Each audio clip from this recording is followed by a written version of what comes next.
Bonjour à toi, j'espère que tu vas bien. Alors aujourd'hui, podcast exceptionnel avec un invité exceptionnel. Aujourd'hui, j'ai la joie et le plaisir d'accueillir sur ce podcast Thierry Casasnovas. Donc cet homme, pour ceux qui ne le connaissent pas, Thierry Casasnovas est un passionné de physiologie. Il a eu un parcours au niveau de sa santé, il revient de très très très loin. Il a frôlé la mort, on peut le dire, de par une santé qui se dégradait petit à petit. Et avec le temps, avec une compréhension de son corps, avec une compréhension du fonctionnement de son corps, eh bien il s'en est sorti. Il s'en est sorti et aujourd'hui il va beaucoup mieux, il a une famille, des enfants. Donc c'est vraiment, voilà, c'est vraiment quelqu'un qui a beaucoup à apporter, qui a une chaîne YouTube qui s'appelle Régénère, Thierry Casasnovas Régénère, que je mettrai en lien sous la description, en description sous cette vidéo. Et vraiment, voilà, c'est quelqu'un de très très intéressant, qui connaît énormément de choses au niveau de la physiologie, qui m'a beaucoup inspiré pour créer Vivant Physiologique. Et vraiment, voilà, profitez bien de cette interview qui est vraiment exceptionnelle. Il donne vraiment des réponses de qualité à mes questions et il apporte vraiment beaucoup beaucoup de valeur à cette chaîne. Donc voilà, donc je le remercie vraiment beaucoup pour son intervention et pour avoir accepté de répondre à mes questions. Donc une série de 6 questions qui vont traiter d'alimentation bien sûr, mais également de mode de vie, mais également d'habitat. Hein, on n'y pense pas souvent, mais ça, l'endroit où on vit peut avoir un effet sur notre santé. Et voilà, donc je vous laisse avec Thierry Casasnovas et on se retrouve tout de suite après.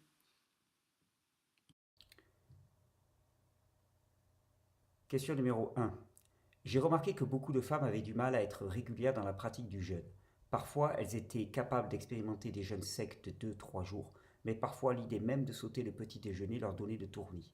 La variation des hormones durant le mois a-t-il un impact sur la capacité de la femme à jeûner? Bonjour Lucie, c'est un plaisir d'être interviewé sur ta chaîne Vivant Physiologique et je te remercie du temps et de l'attention que tu me portes. Je suis ravi de pouvoir partager toute cette connaissance avec les personnes qui t'écoutent et qui te suivent. C'est un vrai grand plaisir. Alors concernant ta question par rapport à la pratique du jeûne, je pense qu'il faut vraiment considérer la question de multiples façons. Euh, Au risque de surprendre souvent, le jeûne est une violence pour le corps. La privation de nourriture est quelque chose qui met le corps en stress. C'est donc quelque chose qui demande une adaptation. Ce que je veux dire par là, c'est que le jeûne tel qu'il est pratiqué actuellement n'est pas quelque chose dans l'absolu de naturel. Dans un cadre naturel, nous aurions des périodes où nous avons de la nourriture et des périodes où nous n'avons pas de nourriture. Nous sommes soumis extérieurement à des variations de notre apport alimentaire. Dans un monde dans lequel finalement il y a de la nourriture partout, eh bien c'est une démarche qui doit être volontaire. Et quand je dis ça, c'est pas du tout pour dénigrer le jeûne, au contraire, je suis un très fervent partisan, je suis un grand jeûneur, vraiment je porte cette technique au plus haut. Mais il faut bien réaliser que c'est quelque chose qui, dans notre monde où la nourriture est en permanence abondante, est une question de volonté et d'adaptabilité. Hein. Ce n'est pas quelque chose auquel on est soumis. Et quand on est soumis à quelque chose, on l'accepte plus volontiers que quand on doit le choisir délibérément. Si tu es soumis à une douleur parce que tu t'es blessé, tu vas moins chercher à la fuir que si c'est toi volontairement qui va saisir quelque chose et qui va te blesser. Mais là, c'est exactement la même chose. Alors, là où je veux en venir, c'est que cette décision ferme de jeûner demande beaucoup d'adaptation au corps, demande un système adaptatif qui est costaud et qui peut encaisser. Or, déjà, l'une des caractéristiques de notre société, c'est l'épuisement des individus et en particulier des femmes. Parce que à notre époque, on demande aux femmes d'assumer énormément de rôles, en plus d'être mère, d'être femme, d'être maman. Maintenant, il faut qu'elles travaillent, il faut qu'elles assurent les revenus du foyer. Il faut que voilà, il y a eu une révolution durant ces 30 dernières années qui a fait que les femmes vont vers un état d'épuisement qui est de plus en plus grand. Donc ça, c'est la première de mes réponses. Pourquoi elles ont parfois plus de mal dans la pratique du jeûne? Premièrement, parce que globalement, les femmes sont plus épuisées que les hommes. Et donc, comme un homme épuisé aura du mal à jeûner, une femme épuisée aura du mal à jeûner, puisque le jeûne demande une adaptation. On prive le corps de nourriture, on lui demande de s'adapter à cette privation de nourriture. S'il est fatigué, quand on parle de fatigue, on parle uniquement de fatigue du système adaptatif. S'il est fatigué, sa capacité à s'adapter est moindre, et comme sa capacité à s'adapter est moindre, le jeûne sera plus difficile. Ça, c'est une des premières réponses. La deuxième réponse, effectivement, euh, les femmes ont un fonctionnement interne, en particulier au niveau du système hormonal, qui est cyclique sur le mois, caractéristique que ne partagent pas les hommes, qui ont un système hormonal qui est plus constant, on va dire d'une certaine manière. Et oui, cela influence le fonctionnement métabolique du corps des femmes, ça influence également leur humeur, ça a une influence globale sur tout leur corps, et oui, ça a une influence effectivement sur le besoin de prise alimentaire. On se rend compte que plus proche de la période d'ovulation, eh bien les hauts niveaux d'hormones qui sont maintenus rendent plus difficiles les périodes de jeûne en général. Mais là encore, il y a une variabilité d'une femme à une autre. La troisième réponse que je pourrais donner tient au fonctionnement cognitif différent des hommes et des femmes, et sans faire de caricatures éhontées, on va dire quand même que les hommes ont une plus grande propension à être de type mental, alors que les femmes sont beaucoup plus ancrées dans leur corps et dans leur ressenti. Et je dirais que parfois, il est beaucoup plus facile pour des hommes de jeûner parce que c'est une démarche mentale, comme je l'ai expliqué au début, on n'est plus dans un contexte dans lequel l'approvisionnement en nourriture est variable sur l'année, c'est une démarche mentale volontaire de stress que l'on impose au corps, de stress positif s'il ne dépasse pas les capacités adaptatives, mais de stress. Et les femmes qui sont plus en lien avec les besoins de leur corps, le corps lui demande à manger d'une certaine manière. Donc je pense que dans l'absolu, c'est plus difficile pour une femme d'aller contre, de faire une violence volontaire à son corps, et je dis bien, ça demande d'être modulé, que des hommes qui sont parfois plus mentales, alors à leur détriment souvent, hein, parce qu'on voit des gens qui jeûnent alors qu'ils sont plus du tout en état de jeûner, mais ils jeûnent parce que voilà, ils ont décidé de jeûner. Un homme a décidé de jeûner et à ce moment-là, il va le faire. Une femme va décider de jeûner, mais elle va être aussi plus en lien avec son corps. Je pense que un peu de ces trois paramètres peut expliquer les différences qu'il y a entre les hommes et les femmes. Ce qui n'empêche qu'il y a des femmes qui sont des très grandes jeûneuses, des hommes qui ont une incapacité à jeûner totale. Donc c'est toujours pareil, avec le vivant, il y a une variation énorme qui peut apparaître. Question numéro 2. Quel est le mécanisme des craquages alimentaires?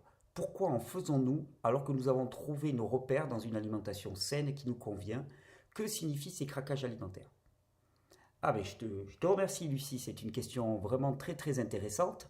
Dans ta question, j'entends une chose. Tu me dis pourquoi en faisons-nous alors que nous avons trouvé dans nos repères dans une alimentation saine qui nous convient? Euh, je vis dans un monde dans lequel tout n'est que symptôme. Ce que tu appelles les craquages alimentaires, c'est le fait de se jeter de façon parfois compulsive sur une alimentation qui n'est pas exactement celle que l'on qualifierait comme bonne, saine, de qualité. Pour moi, ça c'est un symptôme. Et un symptôme n'est jamais un problème, un symptôme est un signal. Un signal de quoi? Un signal qu'il y a quelque chose qui n'est pas en ordre dans notre vie. C'est un voyant qui s'allume sur notre tableau de bord. Donc pour en revenir à ta question, tu me dis pourquoi en faisons-nous alors que nous avons trouvé nos repères dans une alimentation saine qui nous convient? Ma réponse est parce qu'elle ne nous convient pas. Voilà. Si elle nous convenait, eh bien on n'aurait pas ces symptômes. C'est tout simple. Si tout est parfait, si tout fonctionne parfaitement, il n'y a pas de symptômes. S'il y a des symptômes, c'est que cette alimentation saine ne nous convient pas. Alors, quand je dis ça, ça demande d'être vraiment très modulé. Je pense qu'il y a d'abord, là encore je vais l'aborder de multiples façons, qu'il y a plusieurs paramètres à en prendre en compte. Le premier et le plus important, c'est que on confond systématiquement nourriture et alimentation. L'alimentation, ce sont les aliments que nous consommons. La nourriture, c'est tout ce qui nous nourrit. Les interactions sociales, l'environnement dans lequel nous vivons, et nos nourritures ne sont pas uniquement alimentaires, loin de là. Nous vivons malheureusement dans un monde dans lequel les nourritures sont rares. Les rythmes de vie, l'isolement social, la pression que nous vivons au quotidien, la médiocrité des relations, hein, on a transformé des relations directes d'être à des relations virtualisées par Internet qui donnent l'impression, hein, tu sais, c'est du Canada Dry, quoi. Ça ressemble à des relations, ça a le goût de relations, mais en vérité, dans notre être profond, ça ne correspond pas à des relations. Nos environnements sont pauvres, esthétiquement pauvres.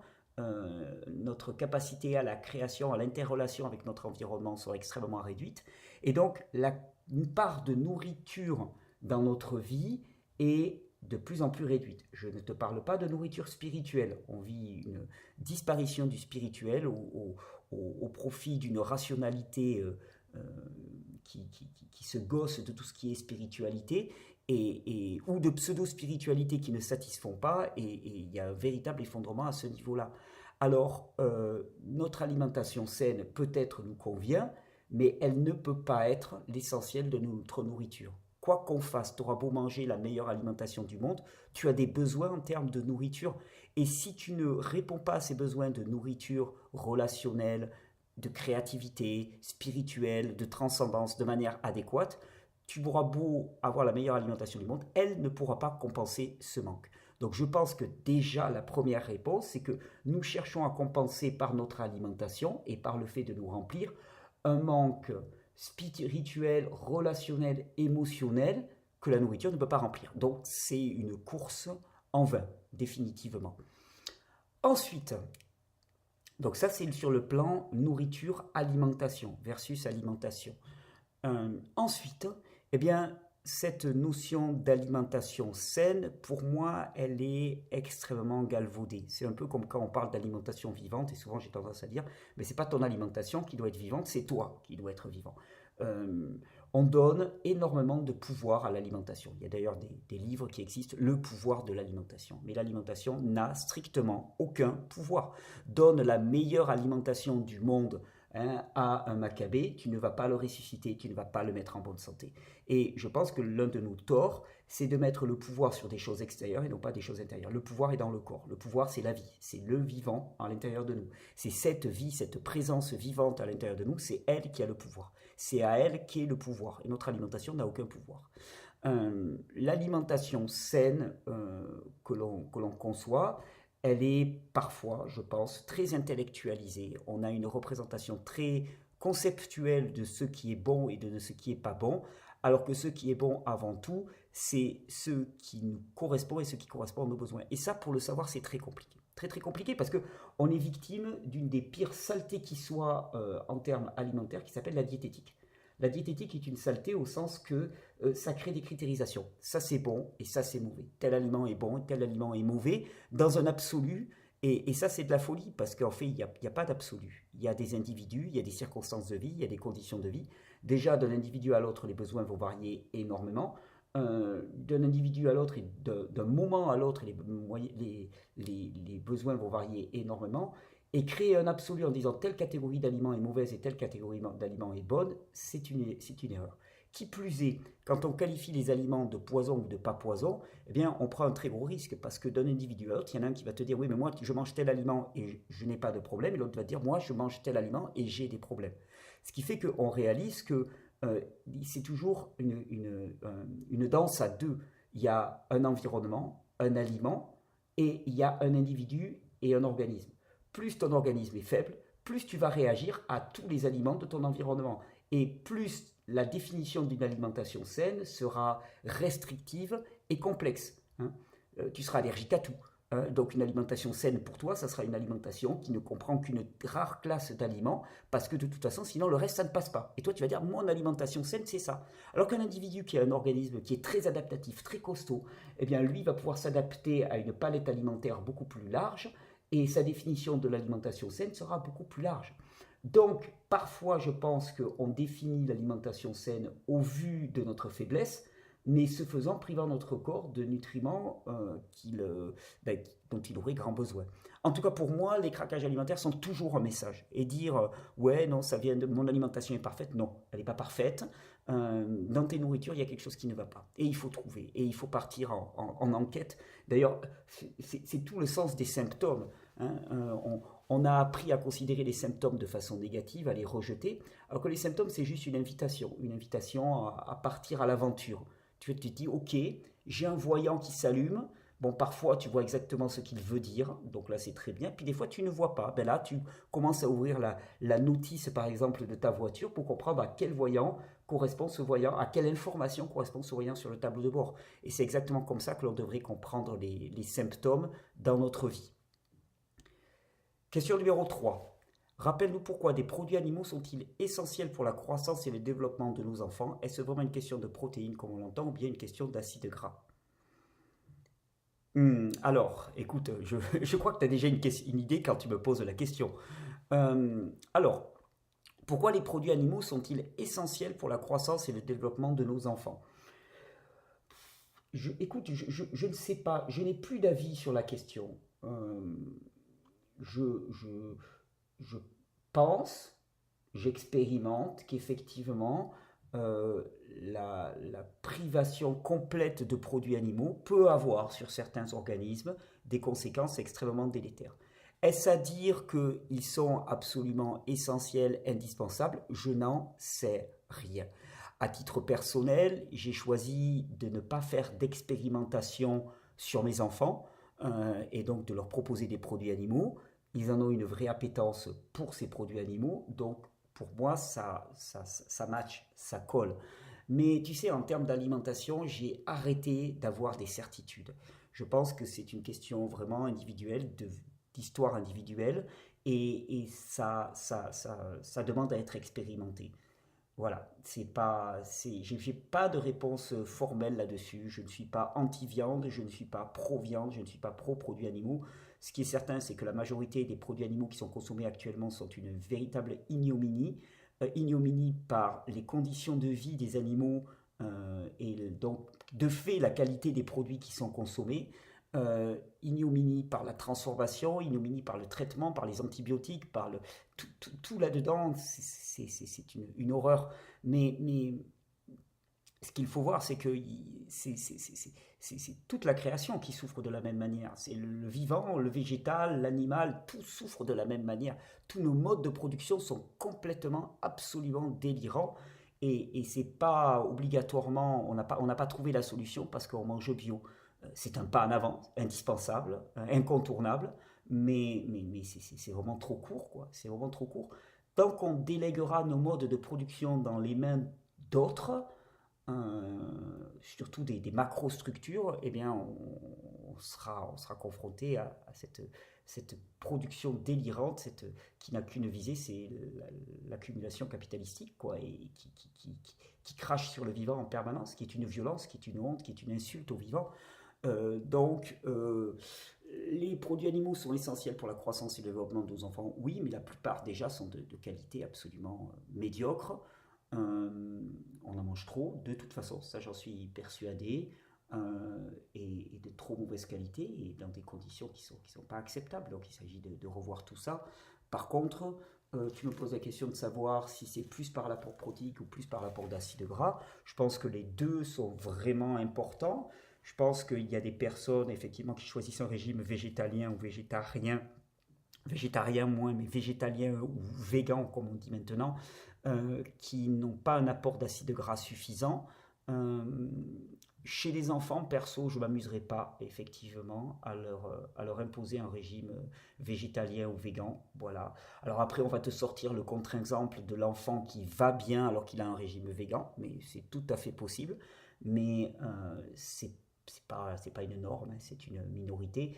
Et ces questions-là, c'est amusant d'ailleurs, hein, parce que ces questions de végétalisme, de véganisme, prennent une proportion actuellement, particulièrement sur les réseaux sociaux, sur Internet et ainsi de suite, une visibilité énorme qui n'est pas du tout en rapport avec la réalité concrète. C'est-à-dire qu'il y a très peu de gens qui font ces choix-là. Très très très peu de gens, ça reste relativement marginal. Et en même temps, ça a une visibilité, ça devient incontournable. C'est assez amusant. Euh, je pense que, à titre personnel, je reste persuadé que c'est une réponse compréhensible, normale, hein, au constat du traitement ignoble qui est fait du vivant, mais je reste persuadé que ce n'est pas la bonne réponse. Voilà. Pour moi, je reste persuadé que ce n'est pas la bonne réponse, même si c'est une réponse que je comprends parfaitement. Ce n'est pas la bonne réponse parce que il me semble que ce qui est la bonne réponse, c'est le développement d'un rapport sain, équilibré, de l'humain à son environnement. Et c'est pas en évinçant la question, en supprimant l'animal de l'équation, parce que c'est quelque part c'est ça. C'est-à-dire que si tu n'as plus de rapport avec l'animal, tu en reviens à l'animal sauvage. L'animal sauvage de toute façon qui devient un prédateur et qui est chassé, qui est supprimé. Parce que moi, toutes les belles théories me font bien rigoler. J'habite dans un environnement sauvage, je peux te dire que on est confronté à la nature sauvage et j'ai beau ne pas être un viandard patenté, les sangliers qui détruisent tout sur leur passage, je suis obligé de cautionner leur chasse.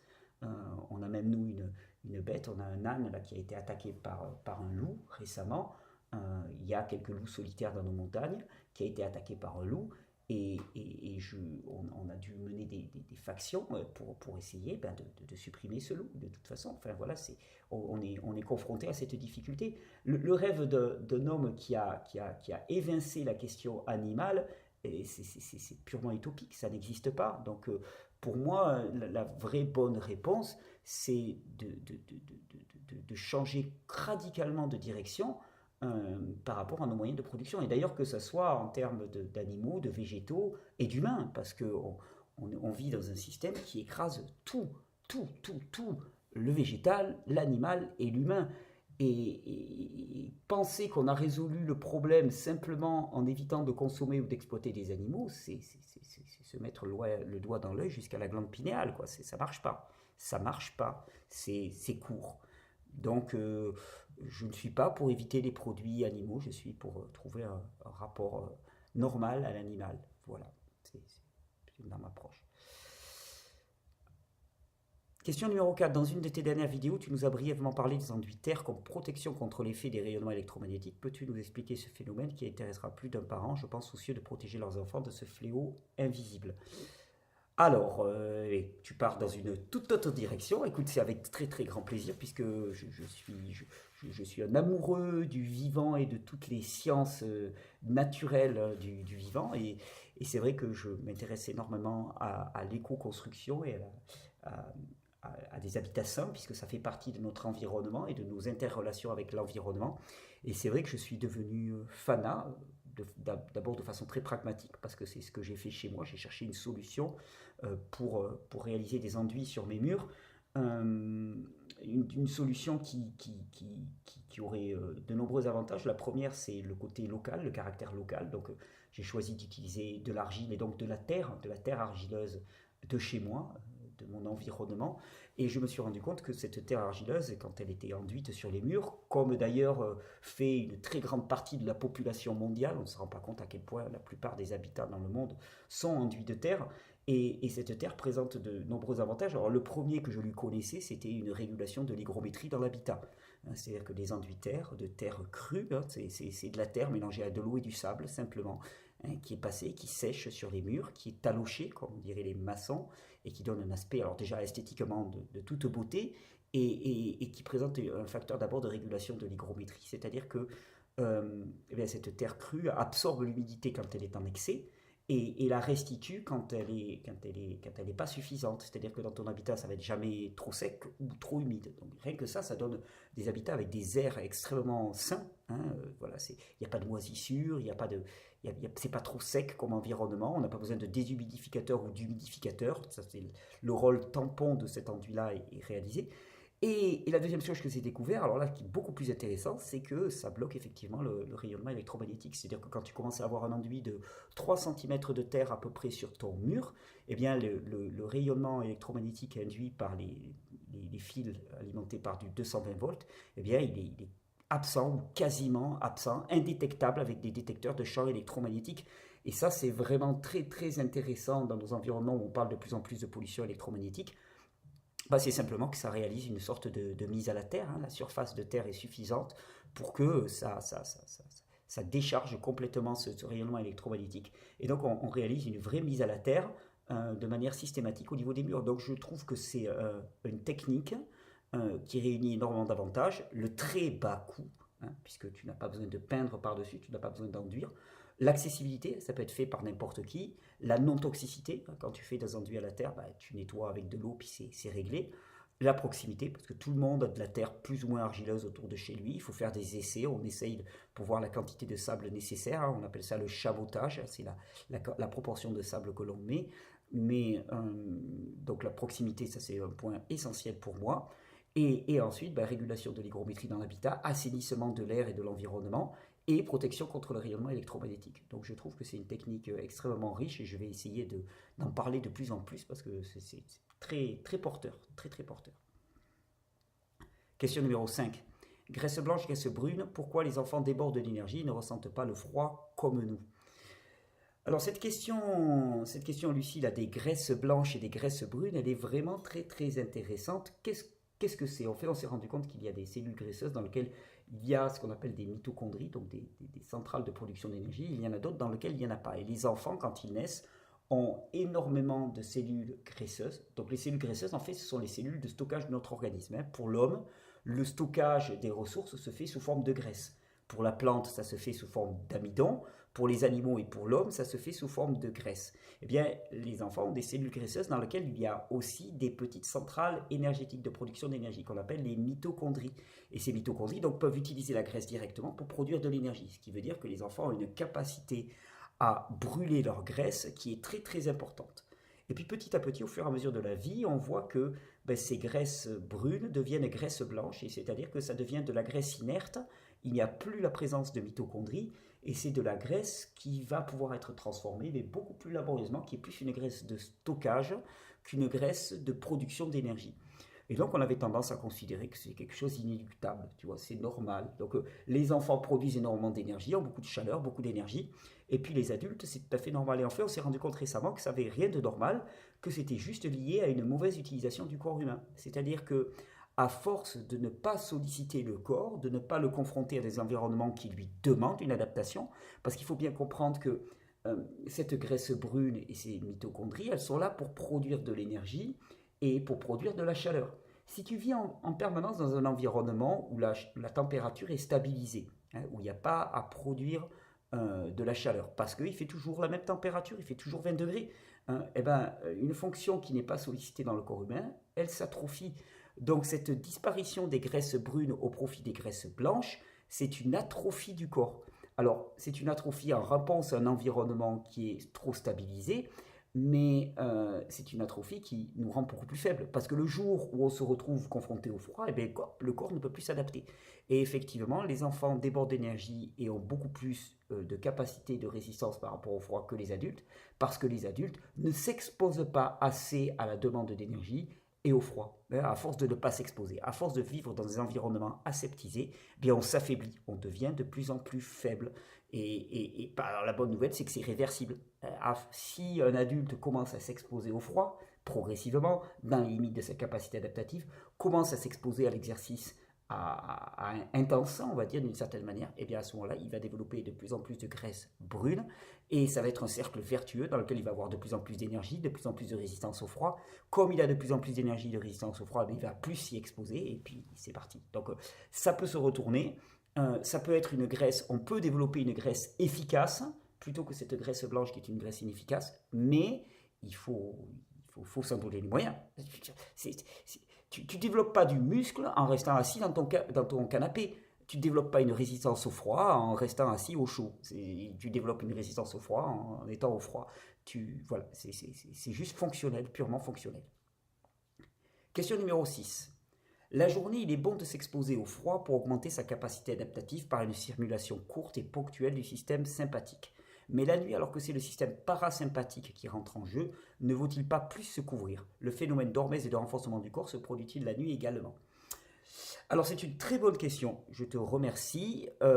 Effectivement, quand on parle de augmenter la capacité adaptative d'un corps, quand on parle de système adaptatif, on parle du système nerveux sympathique exclusivement, qui est le système un petit peu d'alarme, d'alerte dans le corps, la pédale d'accélérateur. La nuit est caractérisée par le sommeil, qui est un passage dans une dominance du système nerveux parasympathique.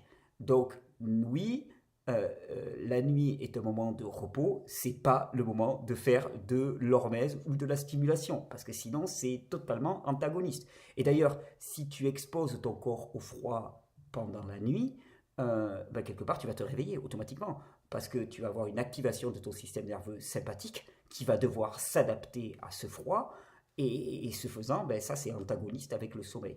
Donc oui, la nuit, il faut plus se couvrir. D'ailleurs, c'est pour ça qu'on se met des gros édredons la nuit, parce que la température corporelle chute. C'est le moment de la journée où on a la température corporelle la plus basse. La température basale chute à son plus bas niveau.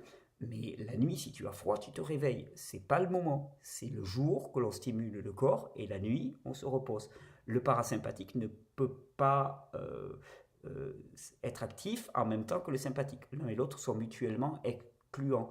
Donc oui, la nuit, il est important de bien se couvrir pour avoir chaud, ce qui ne veut pas dire qu'il ne faudrait pas, par exemple, ouvrir les fenêtres en grand de la chambre, même avec un air très froid, pour pouvoir respirer un air sain de qualité, mais ce faisant, le corps, lui, est au chaud.